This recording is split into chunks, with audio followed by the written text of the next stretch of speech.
ஆமா மாமல்லி சக்கரவர்த்தி அழிச்சவரு அவர்தான். தசரத சக்கரவர்த்தி அழிச்சவரு அவர்தான். மதமகா சக்கரவர்த்தி அழிச்சவரு அவர்தான். சக்கரவர்த்தி அழிச்சது அவர்தான். ஆனா எத்தனையோ சக்கரவர்த்தி இருக்கிறார்கள்.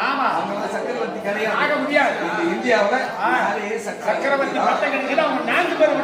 வாரி வாரி கொடுத்துவாங்க. இவன் கொஞ்சம் கொடுப்பான் முளைக்கும் கைய. இவனை சக்கரவர்த்தி முடியாது. அவங்கள போல வாழ முடியாது. என்ன சொல்றாரு? சிவனைய திருவோடு எடுத்து வச்சுக்கிட்டு ஆமா முருகபெருமான கோமநாடி ஆக்கி கொடுத்தது அவர்தான்.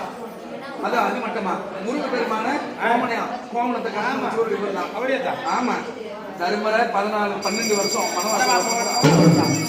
ஆனா அயோத்தியில பிறந்தார் பகவான் ராமச்சந்திரன். 14 வருஷம் கை பேசி உட்கார்ந்தாரு. 14 வருஷம் அதுவும் அப்படிதான். என்ன வேண்டும்னா தொட்டு இருந்தாலும் இன்னையோட விட்டு போ எங்களை பிடிச்சிருந்தாலும் இன்னையோட விட்டு போ. என்ன சொல்றோம்னா சங்கடத்தை தீர்க்க வந்த சனீஸ்வர பகவானே மங்கள பொங்கடி மனத்தை அருள்வாய். சச்சரிவு நெற்றியில் சாதா வரையிலும் கைவலி கால்வலி உடல் வலி உடம்பத்து வலி 4448 தொட்ட தேடி பிசாசு பம்பு சூனியும் ஏவல் எதிராளி